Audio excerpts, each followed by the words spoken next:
May dengue po kayo, ma'am. Yun ang hatol ng doktor na tuluyan ng nagpabago sa tahimik at simpleng buhay ng accountant na si Anne Marie Lagdameo. Sa gitna ng matinding panghihina, bulag siyang nagtiwala sa otoridad ng doktor at iniyantong magturok ng isang misteryosong gamot sa kanyang maselang parte. Ang akala niya lunas to para sa kanyang sakit, ngunit yan pala ang simula ng isang permanenteng sumpa at milagro. Makalipas ang ilang linggo, gumuho ang mundo ni Anne nang maranasan ang madalas na pagsusuka sa umaga at ang unti-unting pag-umbok ng kanyang tiyan. Ang hatol ng medikal, buntis siya. Paanong nangyari? Birhen pa siya at kailanman walang nakatalik na lalaki. Doon niya napagtanton ang tinurok sa kanya ay mas grabe pa sa kontrobersyal na dengvak siya at ang mas malaking misteryo hindi lang isa kundi triplets ang kanyang dinadala. Sinong ama ng mga sanggol sa kanyang sinapupunan? Siya, si Vincent Montefalco, ang mapanganib, makapangyarihan at possessive ng bilyonaryong CEO ng Montefalco Pharmaceuticals. Ang serum na naiturok kay Anne ay ang kanyang pinaka-advanced genetic material na ninakaw mula sa kanyang laboratorio. Ngayon na nahanap na ng bilyonaryo ang biological carrier ng kanyang mga tagapagmana, gagawin niya lahat upang bakuran, angkinin at protektahan si Anne-Marie mula sa mga kalaban sa pamamagitan ng isang kasunduan na walang sino mang pupwedeng umatras. Ang kontrata ng kasal. Sa pagitan ng pagkabirhen ni Annie at nag-aalab na pagkapossessive ni Vincent, paano nga ba paninindigan ng isang palaban na dalaga ang pagiging donya ng mga Montefalco? Alamin ang katotohanan sa likod ng naiturok sa dalaga sa isang kwento ng paghihiganti, misteryo at wagas na pag-ibig. Ikaw at ang mga anak natin ay akin lang, Anne-Marie. At kapag nagselos ako, walang sino mong makaliligtas. Vincent Montefalco. Magandang araw sa lahat ng ating mga kaayasya. Ako po ang inyong tagakwento, si Miss Sandra, at malugod ko kayong tinatanggap sa isa na namang kwento na tiyak magpapatibok ng mabilis sa inyong mga puso at mag-iiwan ng malaking katanungan sa inyong mga isipan. Paano kung ang tiwala mo sa isang doktor ang siyang magiging metsa ng pagkasira ng iyong normal na mundo? Isang simpleng lagnat dahil sa dengue, ngunit ang naiturok sa iyong maselang parte ay isang lihim na eksperimento na nagbunga ng isang malaking himala. Kwento ito ni Anne Marie Lagdameo, isang inosente at palabang dalaga na nananatiling birhen, ngunit nagising na lamang isang umaga na may umuumbok na sa kanyang tiyan. At hindi lang isa, kundi triplets ang kanyang dinadala. At ang ama, walang iba kundi ang pinakamakapangyarihan at pinaka-possessive na bilyonaryo sa bansa, si Vincent Montefalco. Kaya naman ihanda ng inyong mga sarili, umupo, makinig at sabay-sabay nating alamin ang totoong nangyari. Malamig ang hangin sa loob ng pribadong silid ng St. Jude Medical Center, ngunit mas malamig ang pakiramdam na unti-unting lumulukob sa buong katawan ni Anne Marie Lagdameo. Hilong-hilo siya. Sa tuwing ididilat ang kanyang mga mata, tila umiikot ang puting kisame ng ospital, at bawat hininga niya ay may kasamang matinding panghihina na tila ba hinihigop ang natitira pa niyang lakas. Ang kanyang katawan na dati masigla at walang kapaguran bilang isang masipag na accountant ay tila isang dahon na nalalanta. Mataas ang kanyang lagnat, nanginginig ang kanyang mga kalamnan at may mga mapupulang pantal na nagsisimulang lumabas sa kanyang balat. Bumukas ang pinto ng silid, pumasok ang isang doktor na nakasuot ng purong puting lab coat. May hawak tong clipboard, ngunit kakaiba ang aura nito. Masyadong seryoso, walang emosyon, tila balisang nagmamadali. May dengue po kayo, ma'am. Mekanikal at malamig na pahayag ng doktor matapos tingnan ang kanyang chart. Nang ibalita yun ng doktor, hindi alam ni Annie kung paano siya nagka-dengue at bakit. Palagi naman siyang nag-iingat. Sob-sob siya sa trabaho sa opisina, diretso uwi sa kanyang malinis na apartment. Gumagamit din siya ng anti-mosquito lotion. Paano siya nagkaroon ng ganong sakit? At bakit sa dinami-dami ng tao, siya pang tinamaan ng ganito kalubhang kondisyon? Subalit bago pa man niya mahanap ang sagot sa kanyang mga tanong, nakita niyang may nilabas ang doktor mula sa isang metal tray. Isang malaki at kakaibang hiringgilya. Sa loob nito may likidong malapot, medyo makinang at may kakaibang kulay na di tulad ng mga karaniwang gamot na nakikita niya sa telebisyon o sa mga botika. Inihanda ng doktor ang injection habang seryosong nakatingin sa kanya. Ngunit laking gulat at takot ni Anne nang mapagtanto kung saan to ituturok ng doktor. Hindi sa braso, hindi sa swero, kundi sa kanyang pinaka-protektado at maselang parte ng katawan. Dok, ano po yung tinuturok ninyo? Kailangan po ba dyan iturok? Nanghihinang tanong ni Anne. Ang kanyang boses ay halos pabulong na lamang dahil sa kawalan niya ng lakas.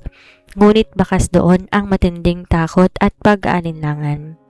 Bahagya niyang sinubukan na iurong ang katawan, ngunit wala siyang lakas para lumaban. Sumagot ang doktor ng may otoridad ang boses, diretsong tingin sa kanya na tila ba pinupwersa siyang sumunod. Alam ko ang ginagawa ko, Miss Dagdameo. Huwag kang malikot. Ito ang pinakabagong medical protocol mula sa laboratorio para mabilis na mamatay ang virus sa system mo at hindi bumagsak ang platelets mo. Kung gusto mong gumaling ka agad, hayaan mo ko.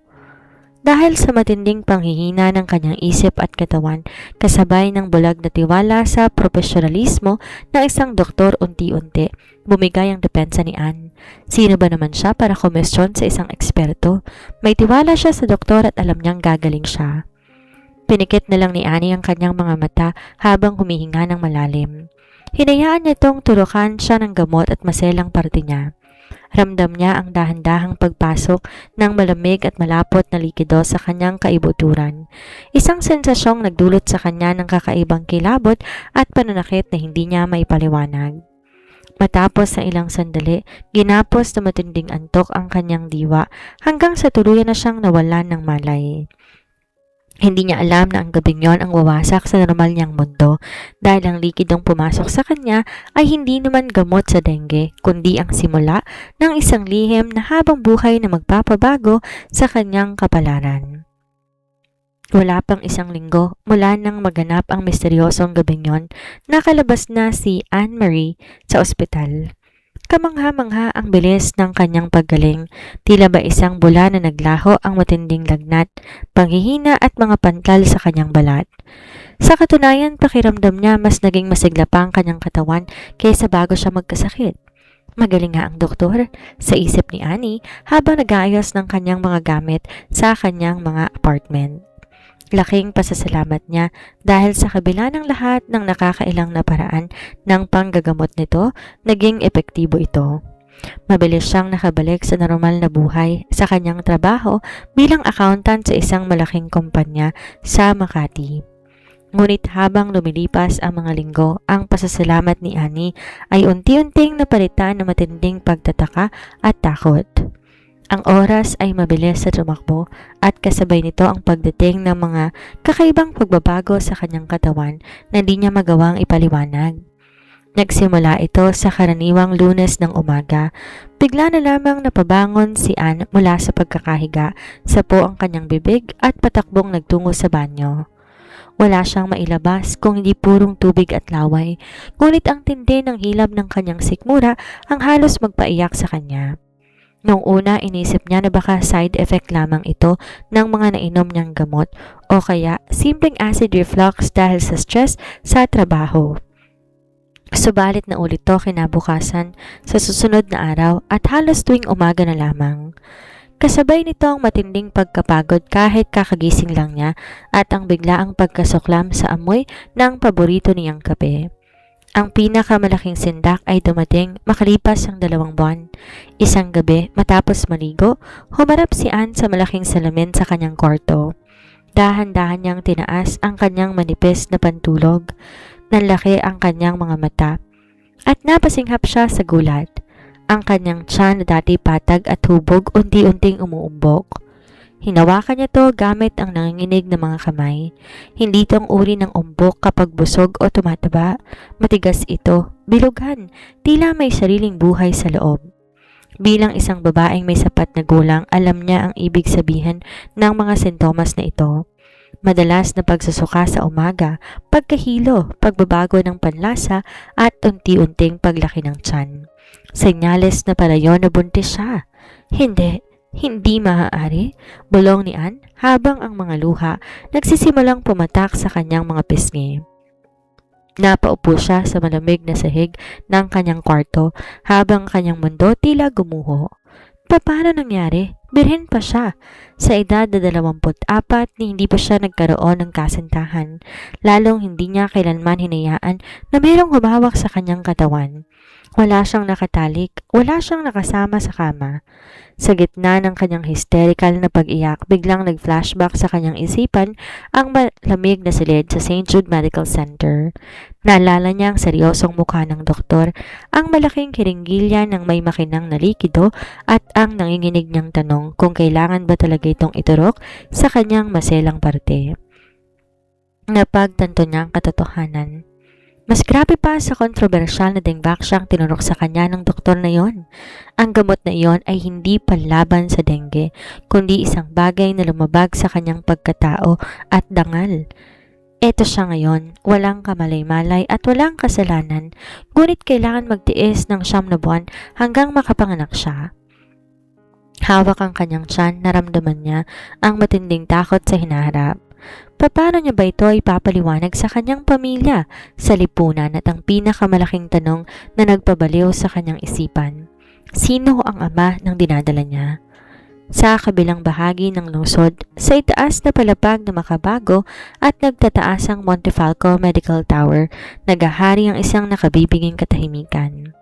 Sa loob na isang malawak, high-tech na laboratorio na napaliligiran ng mga glass wall at mga mamahaling medical equipment, nakatayong isang matangkad at makisig na lalaki.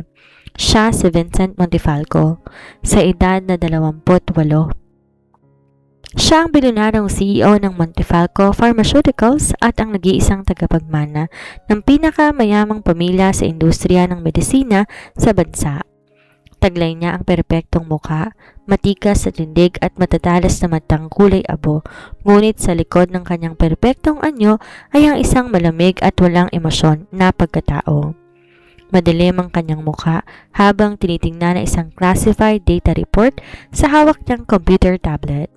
Nagtatagis ang kanyang bagang sa matinding galit. Nahanap niyo na ba kung nasan ang specimen? Malamig na tanong ni Vincent. Ang boses niya ay mababa, ngunit sapat na para magdulot ng kilabot sa sino mang makakarinig. Sa kanyang harapan ang chief scientist ng laboratorio nanginginig sa takot. Di makatingin ng diretsyo sa bilyonaryo habang pinapawisan ng malamig. Sir, nagkaroon po ng isang malaking sabwatan at pagkakamali sa St. Jude Medical Center na isa sa mga affiliate hospitals natin. Nauutal na sagot ng scientist. Ang pinaka-advanced sa in vitro in vivo embryo injection or IVIEI prototype, ang serum na naglalaman ng iyong purong genetic material, ninakaw ng isa sa mga tiwaling doktor natin. Ang akala po namin ibinenta sa black market, ngunit dahil sa panik ng tugisin ng ating mga tauhan, aksidente niya itong naiturok sa isang pasyenteng naroon. Binato ni Vincent ang tablet sa isang mamahaling glass table, dahilan upang magkapira-piraso ito. Napapikit sa takot ng scientist at napayukong lalo. Ang serum na iyon ay hindi lang basta-basta gamot. Iyon ay bunga ng bilyon-bilyong pisong pananaliksik at 5 taong sekretong eksperimento para sa pagpapatuloy ng lahi ng mga Montefalco nang di nangangailangan ng tradisyonal na relasyon o kasal. Isang artificial insemination technology na direkta at mabilis na nagpapakapit ng semilya sa matres gamit ng isang makabagong biocarrier serum. At ngayon, dahil sa kapabayaan at kasakiman, naiturok to sa isang inosenteng babae na nagkataon lang na nandun sa ospital? Sinong babae? Tanong ni Vincent. Ang mga kamao ay nakakuyom sa matinding buot. Si Anne-Marie Lagdameo po, sir. 24 na taong gulang, isang accountant. Mabilis sa sagot ng scientist habang nanginginig na inabot isang hard copy ng profile ni Anne. At ayon po sa huling laboratory test na palihim nating nakuha mula sa klinik ng OB-GYN, matagumpay ang serum, sir. Hindi lamang po isa ang nabuo sa loob niya. Huminga na malalim ang scientist bago itinuloy ang pinakamalaking revelasyon. Birhen pa ang dalaga nang mangyaring insidente, ngunit eto na po siya ngayon, buntis siya ng triplets. At ang mga sanggol na nasa sinapupunan niya, walang kapantay na biological match sa'yo. Sila ang mga anak mo, Sir Vincent? Nanlaki ang mga mata ni Vincent habang nakatitig sa litrato ni Anne-Marie na kalakip ng file. Isang maganda, inosente at tila walang muwang na babae. Triplets, ang kanyang sariling dugo at laman. Ang mga tagapagmana ng imperyo ng Montefalco ay kasalukuyang lumalaki sa sinapupunan ng isang babaeng hindi niya man lang nakakausap o nakikita. Isang madilim na ngiti ang sumilay sa mga labi ni Vincent, ngunit ang kanyang mga mata nananatiling mapanganib. Ihanda ang sasakyan. Hanapin niyo bawat detalye ng buhay niya. Panahon na para itama ang pagkakamali at kunin kung ano ang sa akin. Lumipas ang 7 buwan. Ang dating maliit na umbok sa tiyan ni Anne-Marie ay isa na ngayong napakalaking pasanin na halos magpahinto sa kanyang normal na mundo. Sa bawat araw na lumilipas, mas nadaragdagan pa ang bigat ng kanyang dinadala, literal at emosyonal.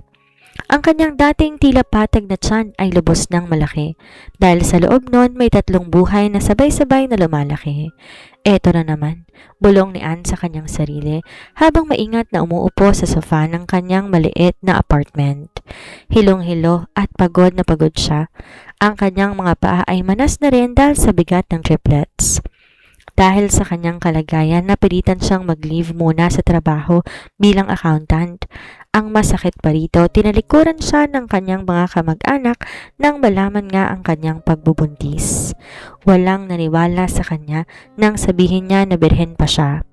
Para sa kanila, isa lang siyang dalagang nabuntis, kung sino lamang lalaki at ngayon gumagawa ng kwentong pambata para pagtakpan ang kanyang kasalanan. Isang gabi, habang bumubuhos ang malakas na ulan sa labas, biglang nakaramdam si Anne na matinding pananakit ng tiyan. Hindi ito ang karaniwang sipa ng mga sanggol, mas matindi ito, tila pinipiga ng kanyang buong katawan. Hindi pa oras, 7 buwan pa lamang.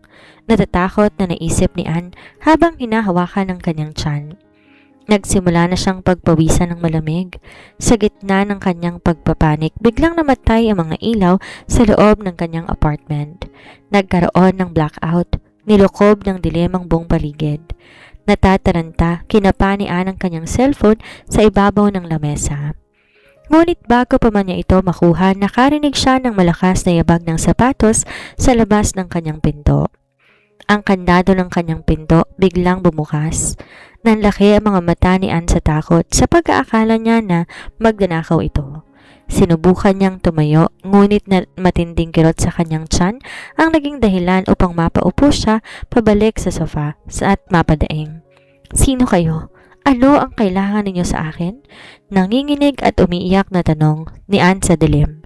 Bumukas ang pinto at isang matangkad na anino ng lalaki ang pumasok, kasunod ng 4 na lalaking nakasuot ng itim na suit.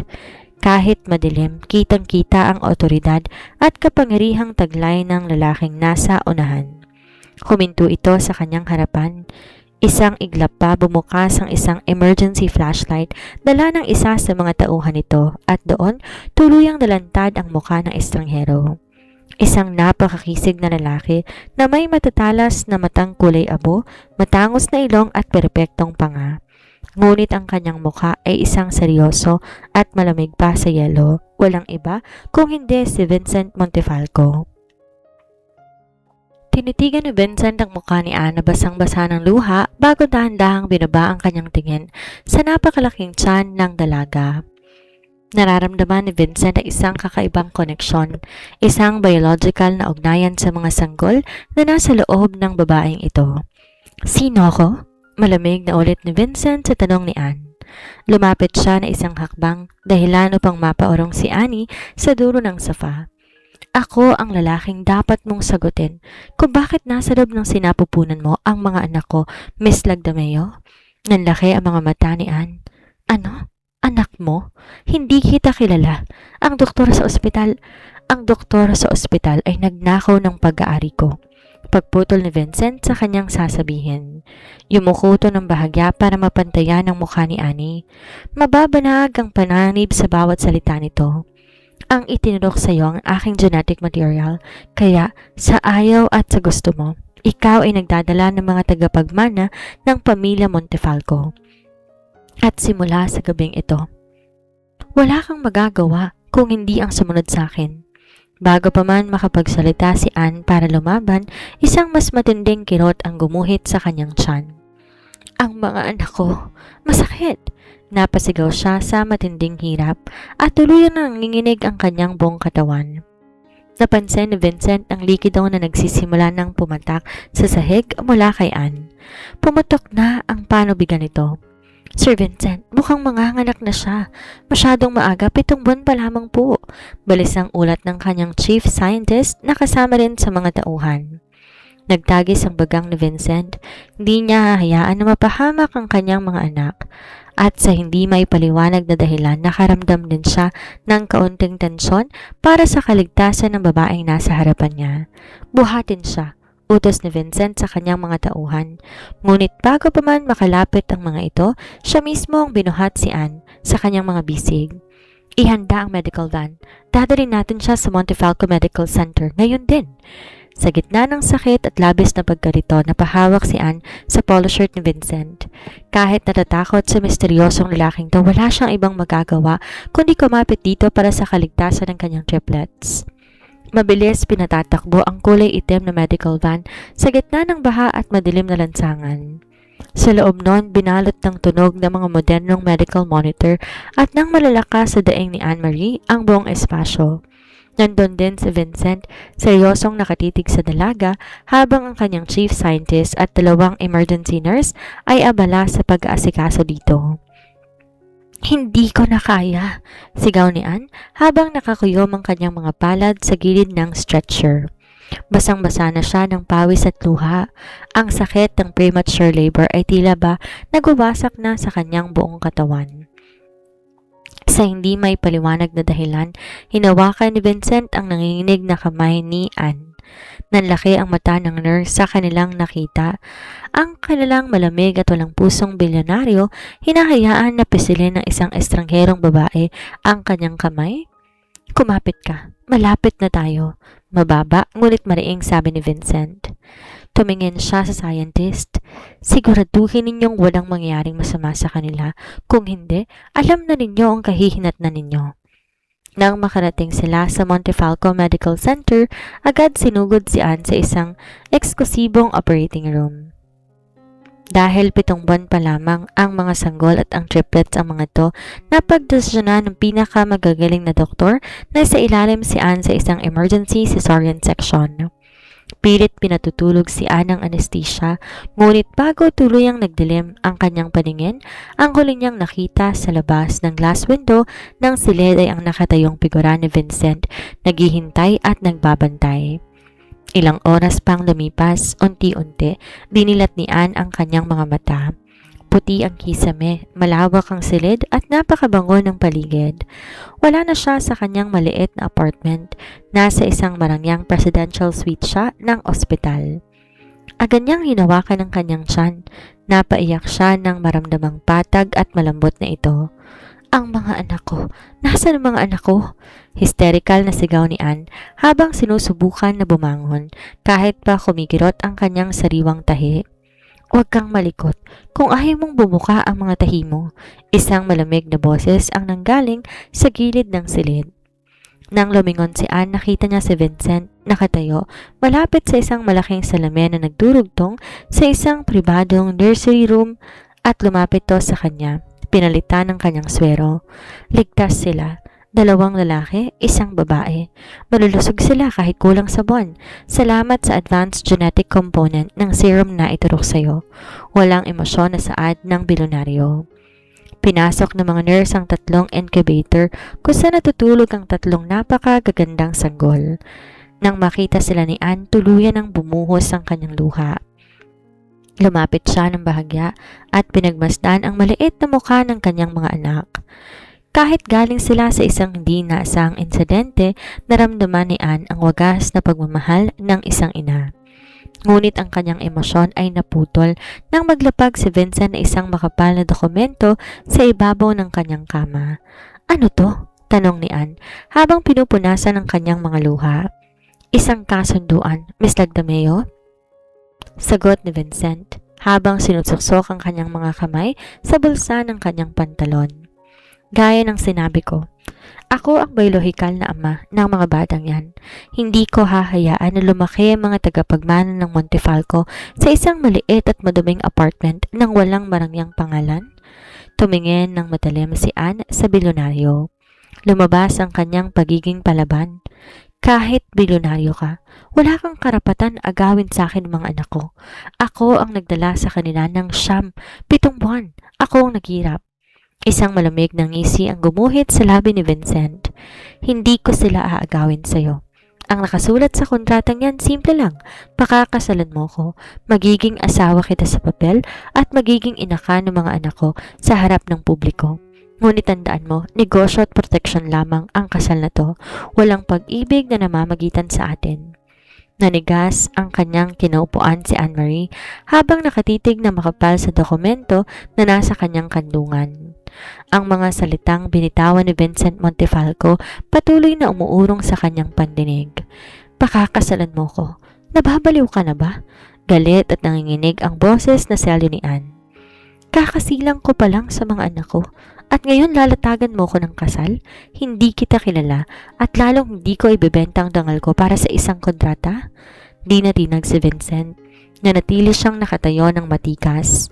Ang kanyang mga mata na kulay abo tila nakatitig sa kaibuturan ng kaluluwa ng dalaga. Lumapit siya ng ilang hakbang. Sapat para maramdaman ni Anne ang nakalulunod nitong otoridad. Dangal. Banayad, ngunit may kamandag na ulit ni Vincent. Miss Lagdameo, magpakatotoo tayo. Sa sandaling lumabas ka sa ospital na to kasama ng 3 sanggol ng walang ama, ano sa tingin mong sasabihin ng lipunan? Itinakwil ka ng pamilya mo? Wala kang sapat na ipon para buhayin ng triplet sa loob ng 1 buwan, lalo na at kailangan nila ng espesyal na pangangalaga dahil premature sila. Pinatong ni Vincent ang kanyang 2 kamay sa magkabilang tabi ng kama ni Anne. Kinulong ang dalaga sa kanyang espasyo. Ang bawat incubator ay napapanatiling buhay sa mga anak natin ngayon at nagkakahalaga ng daan-daang libo kada araw. Kaya mo ba yon? Ang kasal na to hindi tungkol sa dangal mo. Ito ay tungkol sa kaligtasan at kinabukasan ng mga anak ko. Napatingin si Anne sa salamin kunasan ng 3 sanggol. Ang kanyang puso dumanas sa matinding kirot. Tama si Vincent. Kahit masakit tanggapin, wala siyang kakayahan na ibigay ang barangyang buhay at medikal na atensyon na kailangan ng triplets sa kasalukuyan. Anong kondisyon? Sa wakas ay tanong ni Anne habang marahang pinapahid ang luhang pumatak sa kanyang pisngi. Ang kanyang pagiging palaban ay hindi nawala, ngunit alam niyang kailangan niya maging madiskarte para sa kanyang mga anak. Simple lang, sagot ni Vincent sabay tuwid ng tayo. Magpapakasal tayo sa loob ng 1 linggo, isang pribadong seremonya. Maninirahan ka sa mansyon ko, sa harap ng media, ng pamilya ko at sa buong mundo. Ikaw ang magiging legal na asawa ko at ang donya ng mga Montefalco. Ibibigay ko sa iyo lahat ng karangyaan, proteksyon at kayamanan na kakailanganin mo. Huminga na malalim si Vincent bago pinagpatuloy ang pinakamahalagang panuntunan. Ngunit sa likod ng saradong pinto, magkahiwalay tayo ng kwarto. Walang pakialaman sa personal na buhay at higit sa lahat, huwag na huwag kang mai-inlove sa akin. Dahil ang kasal na ito ay isang transaksyon lamang upang maprotektahan ang aking mga tagapagmana. Nagtangis ang bagang ni Anne. Tiningnan niya ng diretso sa mata ang bilyonaryo. Huwag kang mag-alala, Mr. Montefalco. Hindi ko iisipin na mahalin na isang lalaking tulad mo ng walang puso. Kung papasok ako sa impyernong to, gagawin ko to para lang sa mga anak ko. Mabilis sinablot ni Anne ang pluma sa ibabaw ng lamesa at mabilis nirestuhan ng kanyang pirma ang huling pahina ng kontrata. Isang madilim at seryosong ngiti ang sumilay sa mga labi ni Vincent. Welcome to the Montefalco family, Anne-Marie. Ang laro ay magsisimula pa lamang.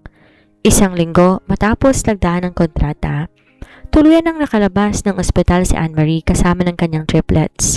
Isang marangyang convoy ng 3 itim na SUV ang sumundo sa kanila.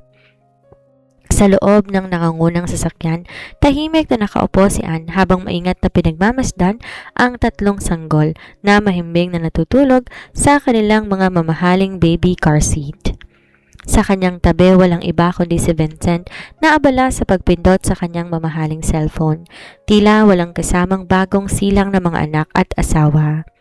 Nang huminto ang sasakyan, bubukas sa naglalakihang gintong gate ng Montefalco Estate. Nanlaki ang mga mata ni Anne sa kanyang nakita. Isang napakalawak at modernong mansyon na gawa sa purong salamin, puting semento at mga mamahaling marmol ang lumarawan sa kanyang paningin. Sa harap ng pintuan nakahilera ang halos 20 kasambahay, personal na chef at mga nurse na nakayuko bilang paggalang. Bumaba ka na.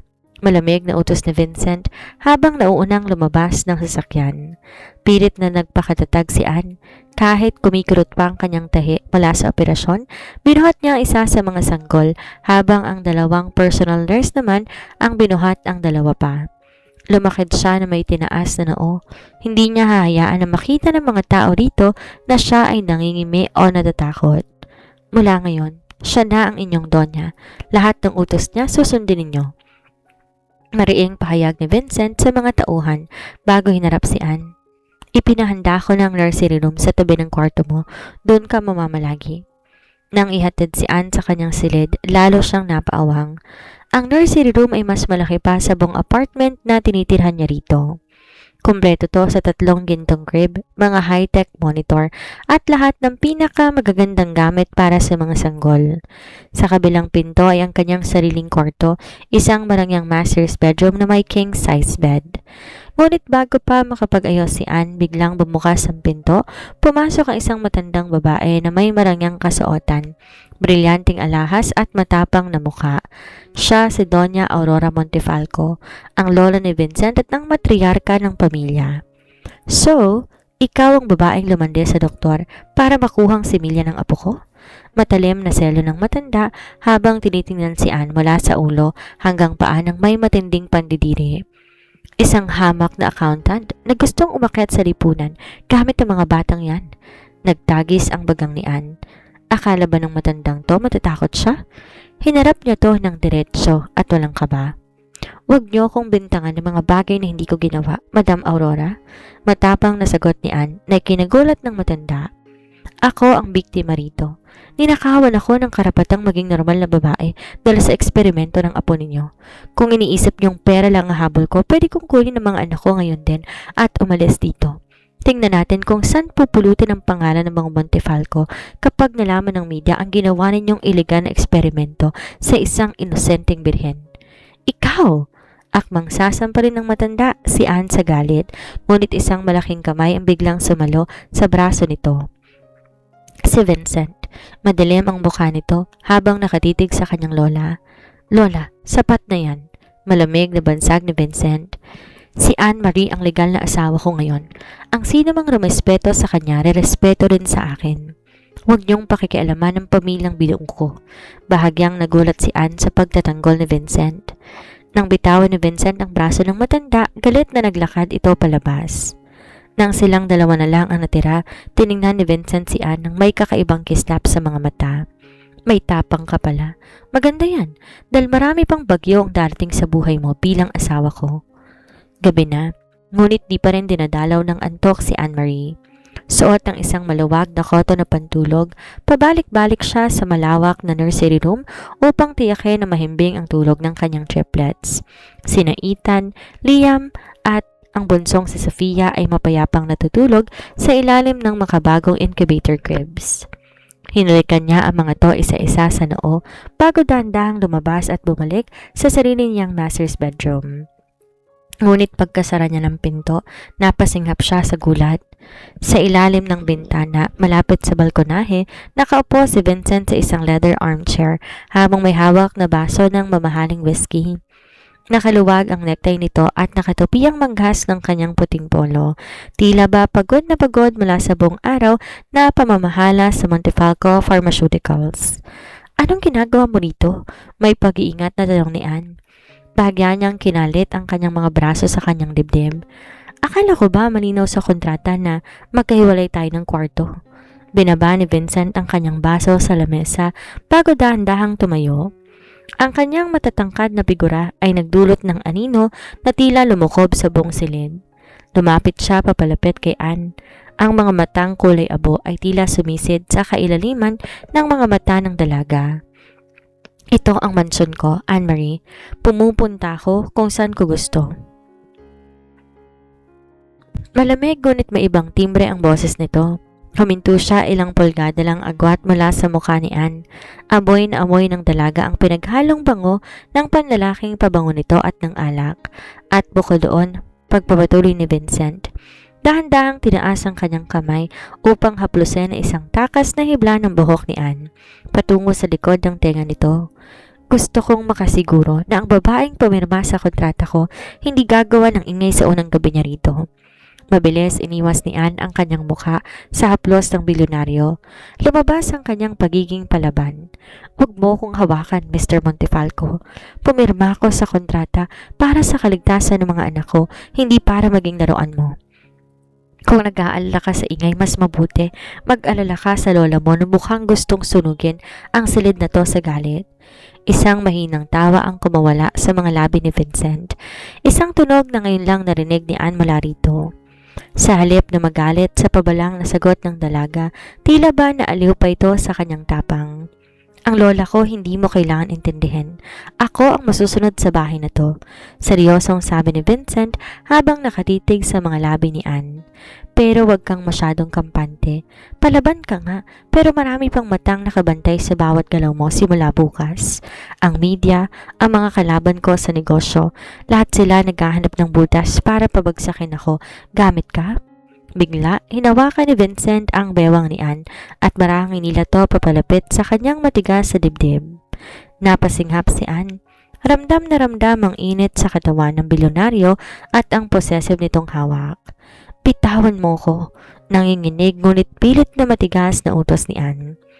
Tinitingnan ko lang kung gaano ka katatag asawa ko, bulong ni Vincent malapit sa kanyang tenga, emphasizing the word asawa ko na nagdulot ng kakaibang kilabot sa buong katawan ni Anne. Dahil simula bukas, haharapin natin ang mundo bilang mag-asawa. Siguraduhin mong paninindigan mo ang tapang na yan. Binitawan din siya ni Vincent matapos yon, sabay talikod at lakad palabas ng silid nang di na muling lumingon. Naiwang nanginginig ang mga tuod ni Anne habang nakahawak sa gilid ng kama. Ang kanyang puso mabilis ang tibok, hindi dahil sa takot kundi dahil sa kakaiba at mapanganib na tensyon na unti-unting nabubuo sa pagitan nila ng possessive na bilyonaryo. Kinaumagahan, binalot na matinding tensyon ang buong mansyon. Isang kilalang team ng mga fashion stylist, makeup artist at designer ang dinala ni Vincent sa silid ni Anne-Marie. Kailangan niya magmukhang perpekto para sa pinakamalaking grand press conference na inorganisa ng Montefalco Pharmaceuticals. Nang matapos ang pag-aayos, sumarap si Anne sa salamin. Nakasuot siya na isang eleganteng emerald green silk gown na yakap ang kanyang hubog katawan, habang ang kanyang buhok ay maayos na nakasala sa isang sopistikadong updo. Ang kanyang simpleng ganda lalong nagningning na may bakas na isang matapang at marangal na aura. Perpekto! Isang baritonong boses ang nanggaling sa kanyang likuran. Lumingon si Anne at nakita si Vincent na nakasuot ng isang mamahaling charcoal black na bespoke suit. Lalong lumitaw ang pagiging bilyonaryo at ang matikas itong tundig. Lumapit to kay Anne at walang pasabing sinuot sa leg ng dalaga ang isang kumikinang na diamond necklace. Ang malamig nitong mga daliri ay bahagyang humaplos sa balat ni Anne na nagdulot ng banayad na kilabot sa kanya. Tandaan mo ang nakasulat sa kontrata, bulong ni Vincent habang nakatitig sa salamin. Ngiti, kapit sa braso ko at huwag kang magpapakita ng kahit anong takot. Ako ang bahala sa lahat. Alam ko ang gagawin ko, Mr. Montefalco. Sagot ni Anne sabay iwas ng tingin. Pagdating nila sa engranding ballroom ng Montefalco Medical Tower, sinalubong sila na nakabubulog na flash ng mga kamera at kabi-kabilang sigaw ng mga reporter. Daan-daang mamamahayag mula sa iba't ibang network ang nag-aabang sa lihim na kasal ng pinakamayamang bilyonaryo sa bansa. Humarap si Vincent sa mic habang ang kanyang isang kamay ay possessive na nakapulupot sa bewang ni Annie. Tila ba nagpapadala ng mensahe sa lahat ng babaeng ito ay pag-aari niya. Magandang umaga sa inyong lahat. Panimula ni Vincent sa kanyang malamig at makapangyarihang boses. Nandito kami ngayon upang formal na ipakilala ang aking asawa, si Anne Marie Lagdameo Montefalco. Nagpakasal kami sa isang pribadong seremonya ilang buwan ang nakakalipas at kamakailan lamang binayaan kami ng triplets. Agad na nagkagulo ang mga reporter. Isang matapang na investigative journalist ang tumayo at nagtanong, Mr. Montefalco, may mga usap-usapan na si Miss Lagdameo isang hamak na accountant lamang at biglang nabuntis ng walang malinaw na relasyon sa inyo. Totoo ba na ito isang set-up o isang forced marriage? Naramdaman ni Anne ang biglaang paghigpit ng hawak ni Vincent sa kanyang bewang. Bago pa man makasagot ang bilyonaryo, hinawakan ni Anne ang mic. Lumabas ang kanyang pagiging palaban. Sa tingin ko, ay walang sapilitang pagdating sa pag-ibig, sir. Matatag at may ngiting sagot ni Anne na nagpatahimik sa bulwagan. Ang aming relasyon maaaring piniling panatilihing pribado dahil sa seguridad at katahimikan ng aming pamilya, lalo na't masela ng aking pagbubuntis. Sa triplets, kung iniisip ninyo na set up to, siguro hindi nyo alam kung gaano ko kaposesive at maalaga ang isang Vincent Montefalco. Bilang asawa at ama, bahagyang natigilan si Vincent sa narinig. Lumingon siya kay Anne at nakitang paninindigan at talas sa isip ng dalaga sa pagtatanggol sa kanilang sitwasyon. Isang lihim at may pagmamalaking ngiti ang sumilay sa mga labi ng bilyonaryo. Matapos ang sunod-sunod na tanong na buong tapang na sinagot ni Anne, natapos ang press conference ng matagumpay. Ang buong bansa ngayon ay kilala na si Anne Marie bilang ang opisyal na donya ng mga Montefalco. Nang makabalik sila sa loob ng pribadong elevator, binitawan ni Vincent ang bewang ni Anne. Ngunit hinarap niya ito at kinulong sa pagitan ng kanyang mga braso laban sa dingding ng elevator.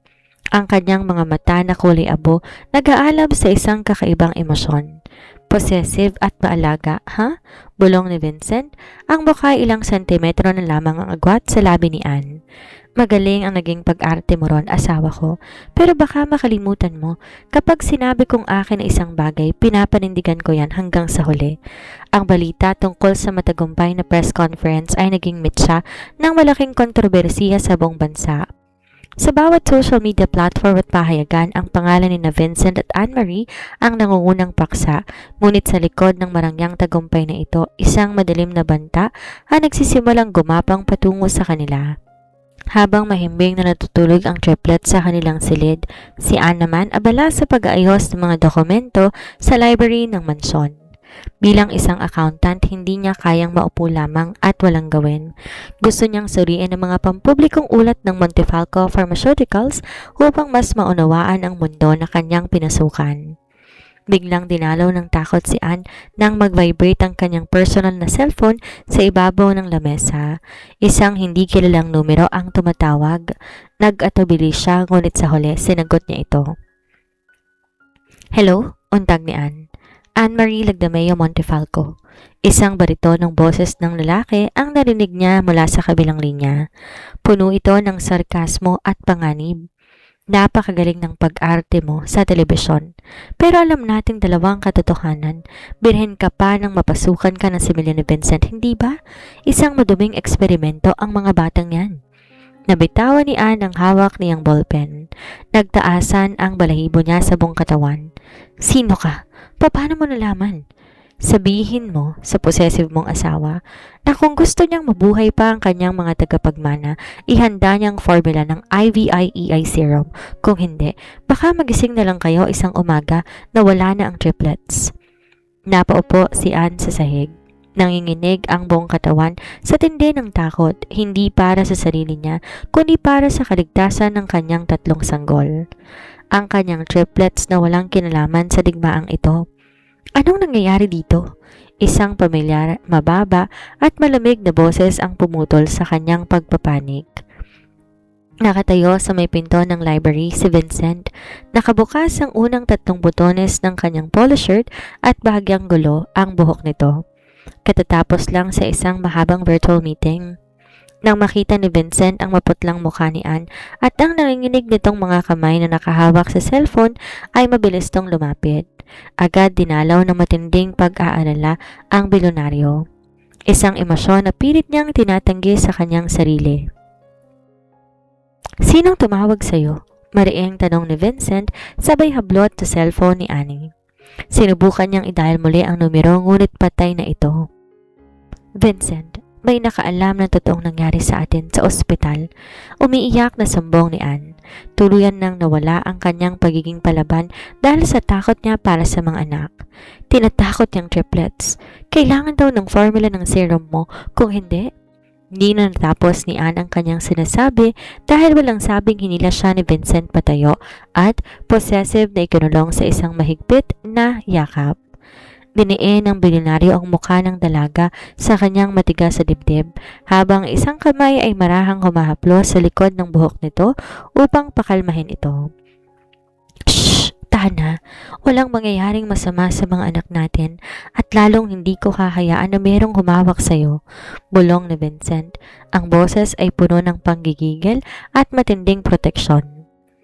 Sa kabila ng takot, nakaramdam si Anne ng kakaibang init at kapanatagan sa bisig ng bilyonaryo. Ngunit ang sandaling iyon ay naputol nang biglang bumukas ang pinto ng library at pumasok si Sean, ang gwapo at batang vice-presidente ng pananalapi ng kumpanya at matalik na kaibigan ni Vincent. "Vincent, kailangan natin pag-usapan ng..." "Oh, pasensya na." Natigilang sabi ni Sean nang makita ang eksena ng dalawa. Tumingin si Sean kay Anne na may halong paghanga at lambot sa mga mata. "Ayos ka lang ba, Anne-Marie? Mukhang masyado kang natakot." Nang makita ni Vincent ang paraan ng pagtingin ni Sean sa kanyang asawa, isang matinding siklab ng selos ang biglang sumabog sa kanyang dibdib. Mas talo niyang hinigpitan ang hawak sa bewang ni Anne. Pinalalapit ito ng gusto sa kanyang katawan bilang pagmamarka ng kanyang teritoryo. "Sean, lumabas ka muna," malamig na utos ni Vincent. Ang mga matang kulay abo, matalim na nakatitig sa kaibigan. "Asikasuhin mo ang seguridad sa labas at huwag mo na uling titingnan ang asawa ko sa ganyang paraan kung gusto mo pang panatilihin ang posisyon mo sa kumpanya." Bahagyang nagulat si Sean, ngunit agad ding tumango at lumabas. Nang sila na namang dalawa ang natira, hinarap ni Vincent si Anne. Ang mukha nito ay puno ng panganib at nag-aalam na tensyon. "Tandaan mo ito, Anne-Marie. Kahit sa kontrata lang ang kasal na ito, ikaw ay akin. Wala kang ibang lalaking po pwedeng lumapit o tumingin man lamang sa'yo. Dahil kapag nagselos ako, walang sino man na makakaligtas." Matapos ng gabing puno ng puot, takot at selos, lalong hinigpitan ni Vincent ang seguridad sa buong Montefalco Estate.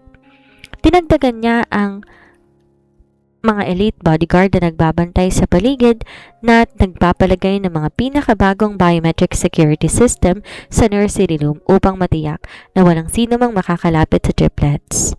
Sa loob ng kanyang pribadong opisina sa mansyon, madilim ang mukha ni Vincent habang nakikipag-usap sa kanyang pinagkakatiwalaang head of security na si Lucas. "Nahanap niyo na ba kung kanino nakarehistro ang numerong tumawag sa asawa ko?" Malamig na tanong ni Vincent. "Sa isang burner phone ang ginamit at agad tong sinira matapos ng tawag. Subalit na trace ng ating IT team ang signal bago to tuluyang mamatay," ulat ni Lucas sabay lapag na isang mapa sa lamesa. Galing po ang signal sa lumang bodega malapit sa daungan na pagmamay-ari ng Valdemar Holdings. Nagtagis ang bagang ni Vincent. Ang Valdemar Holdings ay ang pinakamalaking karibal ng mga Montefalco sa industriya ng medisina na pinamumunuan ng tusong bilyonaryo na si Raymond Valdemar. Matagal nang naghahanap ng paraan si Raymond upang mapabagsak ang Montefalco Pharmaceuticals at mukhang nalaman nito ang tungkol si IVIEI serum experiment upang gamitin itong panakot. "Ihanda ang mga tauhan, Lucas. Pupuntahan natin ang bodegang yan. Walang sino mang po pwedeng magbanta sa pamilya ko at mabuhay ng payapa," mariing utos ni Vincent. Habang naghahanda si Vincent sa kanyang pag-alis, pumasok si Anne-Marie sa opisina nito. Bakas pa rin sa kanyang magagandang mata ang pag-aalala para sa triplets, ngunit naroon muli ang kanyang likas na katapangan. "Sasama ako. Matatag na pahayag ni Ann habang nakatitig ng diretso sa bilyonaryo.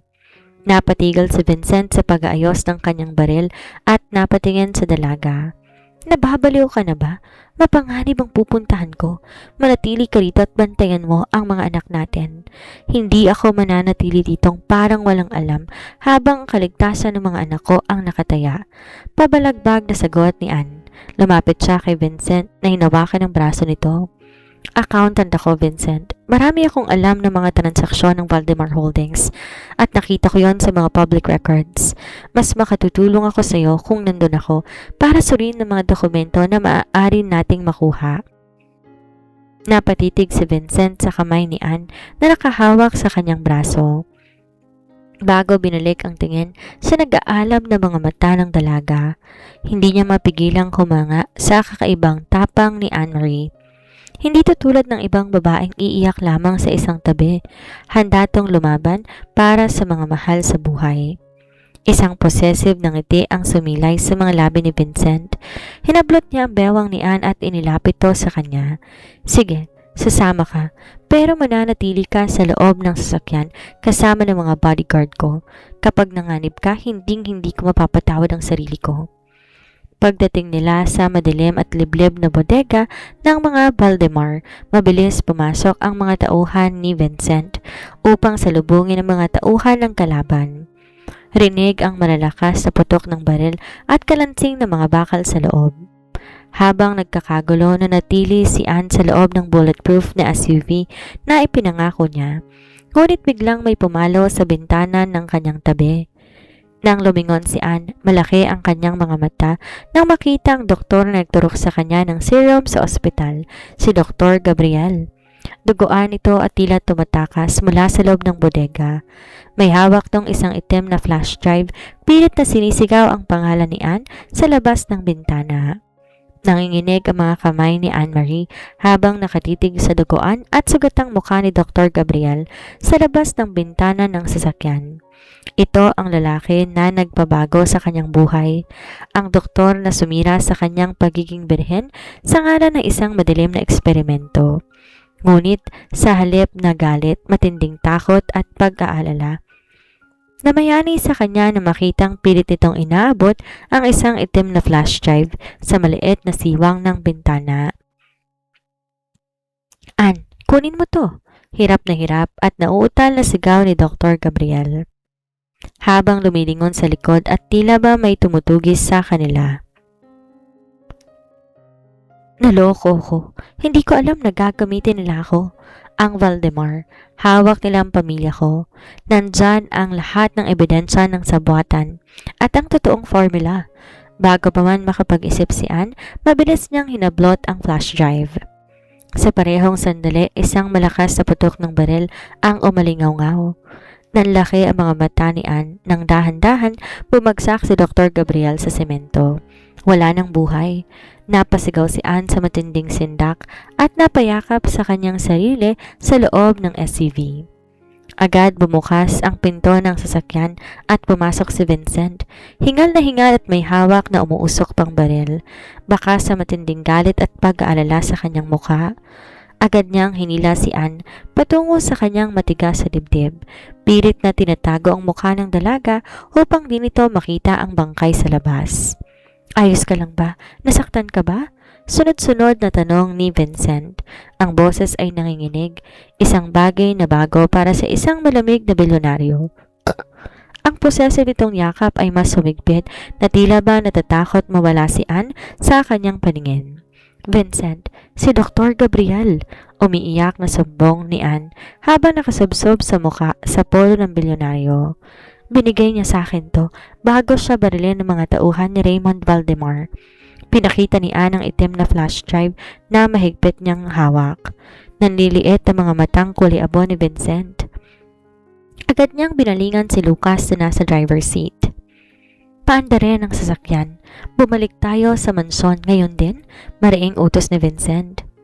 Pagdating sa mansyon, agad na isinalang ni Vincent ang flash drive sa kanyang secure computer sa library, habang si Anne nakatayo sa kanyang tabi, balot pa rin ang kumot dahil sa lamig at takot. Habang naglo-load ang mga rifle, bumadya sa screen ang mga lihim na dokumento ng Valdemar Holdings. Ngunit hindi lamang yon, may isang video file na bigla na lang nag-play. Lumabas sa screen ang mukha ni Raymond Valdemar, ngunit ang mas nakagimbalay ang background ng video, isang laboratorio na kaparehong-pareho ng sa mga Montefalco, at doon may isa pang babaeng nakaratay na buntis din. Vincent Montefalco. Panimula ng boses ni Raymond sa video na may nakakatakot ng ngisi. Alam mo ba, ikaw lang ang may hawak ng susunod na henerasyon. Ang IVIEI serum ay matagal ko nang nakopya bago pa ito nakawin ni Gabriel. Ang asawa mo, si Anne-Marie, ay hindi lang basta biktima.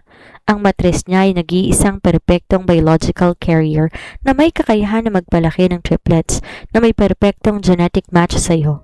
Pero tandaan mo, may hawak akong isa pang specimen at ang digmaang ito hindi lang para sa serum, kundi para sa kung sinong tunay na nagmamay-ari sa dugo ng mga Montefalco. Napatayo si Vincent sa galit, marahas na hinampas ang lamesa. Ang kanyang buong pagkatao ay nag-aalab sa panggigigil. Lumingon siya kay Anne-Marie at sa unang pagkakataon nakita ni Anne ang halo-halong emosyon mula sa mga mata ng bilyonaryo. Galit, pangamba, at isang lumalagablab na pagnanais na protektahan siya. Mabilis na lumapit si Vincent kay Anne. Hinawakan na magkabilang balikat ng dalaga at tinitigan to ng mariin. Makinig ka sa akin, Anne-Marie, bulong ni Vincent. Ang boses puno ng determinasyon. Walang ibang hahawak sa'yo at sa triplets. Kahit ubusin ko ang buong kayamanan ng mga Montefalco, sisiguraduhin kong babagsak si Raymond Valdemar sa mga kamay ko dahil ikaw at ang mga anak natin ay akin lang. Walang makakaagaw sa inyo. Sa kabila ng madilim na revelasyon, naramdaman ni Anne ang unti-unting pagkatunaw ng yelo sa kanyang puso.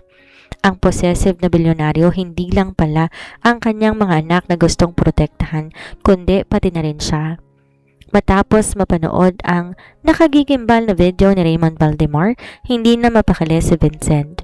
Mas naging possessive at bantulot ang bilyonaryo sa bawat galaw ni Anne-Marie. Halos ayaw nitong paalisin ng dalaga sa kanyang tabi maging sa loob ng mansyon. Ang bawat sulok ng Montefalco Estate ay binantayan ng mga armadong tauhan at ang nursery room ng triplets ay ginawang tila isang bakal na kuta na walang sino mang makapapasok ng walang pahintulot ni Vincent. Isang gabi, habang bumubuhos ang napakalakas na ulan na may kasamang matitinding kulog at kidlat, nagising si Anne mula sa isang masamang panaginip. Humihingal siyang napaupo sa kanyang kama, habang ang kanyang puso ay mabilis ang tibok ng dahil sa takot. Hindi na siya nag-atubili. Agad siyang tumayo upang pumunta sa silid ng triplets. Ngunit pagkabukas niya ng pinto ng nursery room, natigilan siya. Sa tabi ng crib ni Sofia, nakaupo si Vincent sa isang maliit na upuan, habang karga ng sanggol na umiiyak dahil sa ingay ng kulog. Ang kanilang malamig, walang puso at makapangyarihang bilyonaryo ay dahan-dahang tinutuyan ng sanggol. Habang ang dalawa pang lalaking sanggol na sina Ethan, Liam ay mahimbing na natutulog sa kani-kanilang crib. Shh! Huwag kang matakot. Nandito si Papa, bulong ni Vincent sa sanggol. Mababa ang kanyang boses, puro ng lambot na hindi kailanman nakita ni Anne sa harap ng media o sa negosyo. Naramdaman ni Anne ang isang mainit na haplos sa kanyang puso. Ang lalaking to na pinilit lang niyang pakasalan dahil sa isang kontrata, dahan-dahang nagiging isang totoong ama sa kanyang mga anak. Naramdaman ni Vincent ang presensya ni Anne kaya't lumingon ito. Nang makita tong nakatayo, ang dalaga na nanginginig pa rin dahil sa lamig at takot mula sa masamang panaginip, maingat niyang binalik si Sofia sa crib nito at lumapit kay Anne. Bakit ka gising? Tanong ni Vincent habang hinahawakan ang nanginginig na mga kamay ni Anne. Nagising ako. Natatakot ako, Vincent. Pag-amin ni Anne. Tuluyan ang binaba ang kanyang depensa at pagiging palaban. Paano kung totoong sinabi ni Raymond? Paano kung saktan nilang triplets? Paano kung makuha nila ang mga anak ko? Di sumagot si Vincent sa pamamagitan ng salita. Sa halip, hinila niya si Anne patungo sa kanyang silid at isinara ang pinto. Bago pa man makapagsalita ang dalaga, mariing kinulong ni Vincent si Anne sa kanyang marahas ngunit puno ng pag-aalalang yakap. Diniin niya ang mukha ng dalaga sa kanyang leeg habang ramdam na ramdam ni Anne ang mabilis sa tibok sa puso ng bilyonaryo. "Makinig ka sa akin, Anne-Marie," bulong ni Vincent. Ang boses ay puno ng emosyon na matagal niyang pinagkait sa kanyang sarili. "Noong una, akala ko ang serum lang at ang mga tagapagmana ko ang gusto kong protektahan. Akala ko transaksyon lamang lahat ng ito." Dahan-dahan iniharap ni Vincent ang mukha ni Anne sa kanya. Ang mga matang kulay abo ng bilyonaryo nag-aalab sa isang kakaiba, malalim at totoong damdamin. "Pero nagkamali ako," pagpapatuloy ni Vincent habang ang kanyang hinlalaki ay marahang pinapahid ang luhang pumatak sa pisngi ng dalaga. "Nung makita kitang nanginginig sa bodega, na makita kitang takot na pagtanto ko na hindi lang ang triplets ang binuo ng serum na yon sa buhay ko, binuo ka rin ito sa puso ko. Mahal kita, Anne-Marie, at mas lalo ko nagiging possessive dahil natatakot ako na mawala ka sa akin. Ikaw ang asawa ko, hindi lang sa papel, kundi sa totoong buhay." Nanlaki ang mga mata ni Anne sa narinig. Ang bilyonaryong walang puso ay umamin ng pag-ibig sa kanya. Sa gitna ng gabi at ng unos, naramdaman ni Anne na ang takot na kanyang dinadala ay unti-unti napalitan na isang pag-asang hindi niya inaasahan. Ang pag-amin ng pag-ibig ni Vincent ay nagbigay ng bagong lakas kay Anne-Marie. Di na lang siya basta isang inang nagtitiisan para sa mga anak. Ngayon, alam niya, may katawang siya na handang mag-alay ng buhay para sa kanila. Ngunit ang kaligayahang yon pansamantala lamang dahil ang demonyong si Raymond Valdemar ay hindi pa tapos sa kanyang marubdob na plano.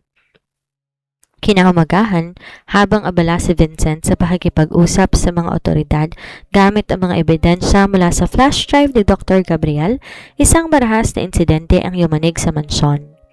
Isang malakas na pagsabog ang nanggaling sa pangunahing gate ng Montefalco Estate. Agad binalot ng usok at kaguluhan ng paligid. Ang mga elite bodyguard ni Vincent ay mabilis na hinarap ang isang grupo ng mga armadong lalaki na pursahang pumasok sa compound. "Vincent, ang triplets!" sigaw ni Anne habang patakbong patungo sa nursery room. Mabilis siyang sinunta ni Vincent. Ang baril nito ay nakahanda na, ngunit bago pa man sila makarating sa silid ng mga bata, hinarang na sila ng 3 armadong lalaki. Walang pag-aalinlangan nakipagpalitan ng putok si Vincent habang pinoprotektahan si Anne sa kanyang likuran. "Lucas, dalhin mo si Anne sa secure bunker ngayon din," utos ni Vincent habang binaril ang huling kalaban sa koridor. "Hindi, Vincent, ang mga anak natin," pagmamatigas ni Anne. Lumabas ang kanyang pagiging palaban. Hindi niya iiwan ang kanyang triplets. Subalit sa gitna ng sigawan ni isang pamilyar at nakakilabot na boses ang nanggaling sa intercom ng nursery room. "Napakagandang palabas, Vincent Montefalco," boses to ni Raymond Valdemar. "Ngunit huli na kayo. Ang iyong tapat na head of security na si Lucas ay matagal nang binayaran ng Valdemar Holdings." Nanlaki ang mga mata ni Vincent at Anne nang dahan-dahan na lumingon kay Lucas. Isang malamig na ngiti ang sumilay sa mukha nito. At bago pa man maikasa ni Vincent ang kanyang baril, mabilis na tinutok ni Lucas ang kanyang armas sa ulo ni Anne-Marie. "Ibagsak mo ang baril mo, Sir Vincent, kung ayaw mong makita ang utak ng asawa mo sa dingding," malamig na banta ni Lucas. Nagtagis ang bagang ni Vincent. Ang kanyang mga matang kulay abo ay nag-aalab sa tindi ng buot at selos na may ibang lalaking humahawak sa kanyang asawa. "Lucas, papatayin kita. Ibaba mong kamay mo sa asawa ko." "Gawin mo na, Lucas. Dalhin mo na rito ang babaeng yan at ang triplets," utos muli ni Raymond sa intercom. "Gusto kong makita kung gaano katapang isang bilyonaryo kapag nakuha ko lahat ng ari-arian at ang kanyang pamilya." Dahil sa banta sa buhay ni Anne at ng mga bata, walang nagawa si Vincent kung di dahan-dahang ibaba ang kanyang baril. Agad siyang ginapos na iba pang tauhan ni Lucas na pumasok ng silid. Kinuha ng mga kalaban ng triplets mula sa kanilang mga crib, habang si Anne naman marahas na hinila ni Lucas. "Vincent!" umiiyak na sigaw ni Anne habang pilit nagpupumiglas. Tumingin si Vincent kay Anne nang may malalim na pangako sa kanyang mga mata. "Huwag kang matakot, Anne. Hanapin mong pagkakataon, darating ako. Walang sino mang pwedeng kumuha sa inyo sa akin." Dinala sina Anne-Marie at ang triplet sa isang itim na van patungo sa huling kuta ni Raymond Valdemar kung saan nakatakdang maganap ang huling paghaharap ng dalawang makapangyarihang pamilya. Ang kuta ni Raymond Valdemar sa isang abandonadong pantalan ay nababalot ng kadiliman at amoy ng kalawang. Sa loob ng isang malawak na silid, nakagapo si Anne-Marie sa isang bakal na upuan. Sa kanyang harapan nakalagay ang 3 portable crib kung nasa ng kanyang natatakot at umiiyak na triplets. "Tahan na mga anak, nandito si Mama," pabulong at nanginginig na saad ni Anne. Ang kanyang puso ay nadudurog tuwing naririnig ang iyak ni Ethan, Liam at Sofia. Nakatayo sa harap niya si Raymond Valdemar, hawak ng isang dekalibreng baril at may demonyong ngiti sa mga labi. Napakagandang pamilya. Sayang nga lang at di na kayo makakabalik kay Vincent. Oras na mapapamama ko siya sa pagsuko sa lahat ng ari-arian ng Montefalco Pharmaceuticals. Kapalit ninyo, tatapusin ko na kayong lahat. Lumabas ang likas na katapangan at pagiging palaban ni Anne. Tiningnan niya ng diretso at matalim ang kalaban. "Akala mo ba matatakot mo kami, Raymond? Ang isang mamamatay tao at magnanakaw na katulad mo ay walang puwang sa mundong to. Darating ang asawa ko. Sisiguraduhin kong pagbabayaran mo ang bawat luha ng mga anak ko." "Asawa?" Humalakhak si Raymond. "Paano siya makakarating dito kung ang buong paligid ay napapaligiran ng mga tao ko?"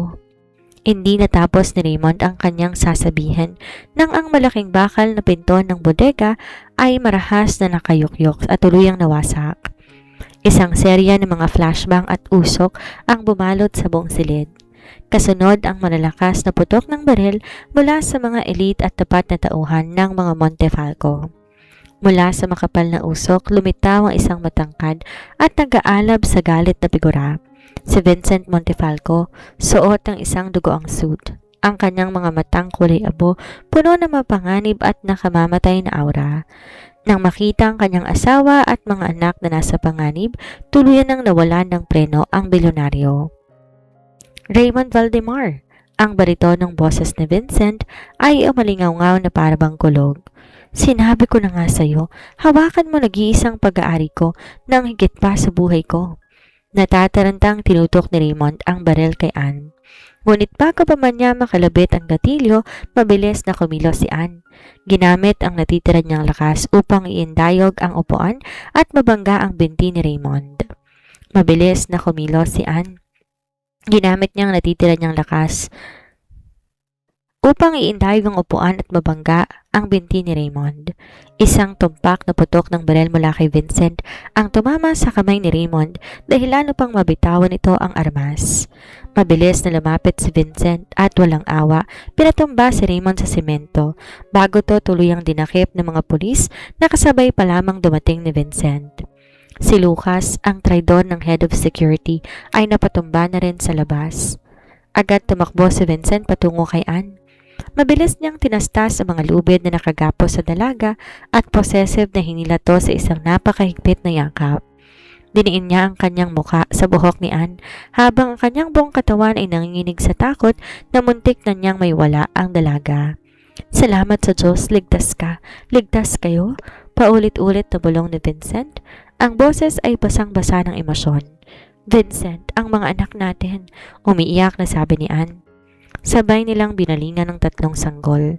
Nang buhatin at yakapin nila ang triplets unti-unti, tumahimik ang mga ito. Tila ba naramdaman ang proteksyon at pagmamahal ng kanilang mga totoong magulang. Sa sandaling yon, ang kontrata ay tuluyan ng napunit sa kanilang mga puso. Wala nang transaksyon, kundi isang totoong pamilya. 1 taon ang mabilis na lumipas. Ang araw ay napakaliwanag sa malawak na hardin ng Montefalco Estate. Maririnig ang masasayang tawa ng 3 paslit na nagsisimula ng maglakad sa berdeng damuhan, sina Ethan, Liam at Sofia.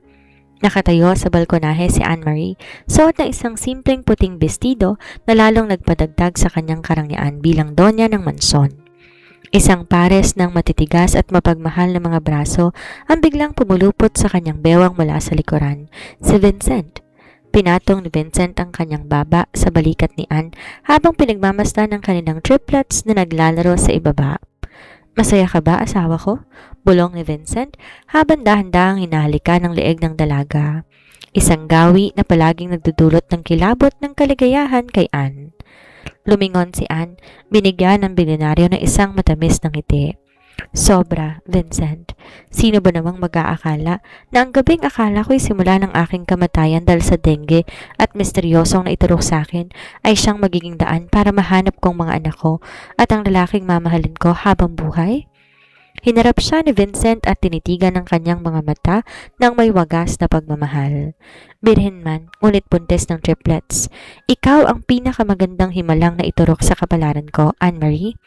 At tandaan mo to, habang buhay ako magiging possessive sa iyo at sa mga anak natin. Diniin ni Vincent ang kanyang mga labi sa mga labi ni Anne. Isang matamis, matagal at mapusok na halik na nagpatunay ng kanilang pag-iibigan na nagsimula sa isang madilim na misteryo ay nagwakas sa isang perpekto at walang hanggang hapdi ng pag-ibig. Ang buong hardin ng Montefalco Estate nagmukhang isang marangyang kaharian ng mga fairy tale. Makukulay na pastel na lobo, naglalakihang mga laruan at isang engranding stage ang nakaayos para sa pinakihintay na okasyon. Ang unang kaarawan ni Ethan, Liam at Sofia. Lahat ng kilalang personalidad sa bansa, mula sa mga bilyonaryong kasosyo sa negosyo ni Vincent hanggang sa mga sikat na artista ay dumalo upang masaksihan ang selebrasyon ng mga tagapagmana ng pamilya Montefalco. Sa loob ng malawak na silid ng mansyon, abala si Anne-Marie sa pag-ayos sa kanyang triplets. Suot ng dalawang lalaki ang terno na charcoal black tuxedo na kamukhang kamukha ng disenyo ng suit ng kanilang ama. Habang si Sofia na may mukhang isang munting prinsesa sa kanyang soft pink tulle gown. Ethan, Liam, huwag kayong malikot, please.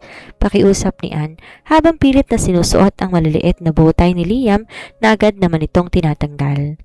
Hayaan mo ko, asawa ko. Isang baritonong boses ang nanggaling sa pinto. Niluwal noon si Vincent na napakakisig sa kanyang formal na kasuotan. May bitbit tong tatlong maliliit na kahon. Lumapit siya kay Anne. Marahang hinaplos ang pisngi nito bago ginawaran ng isang mabilis na halik sa mga labi. Lumuhod si Vincent sa harap ng kanyang mga anak.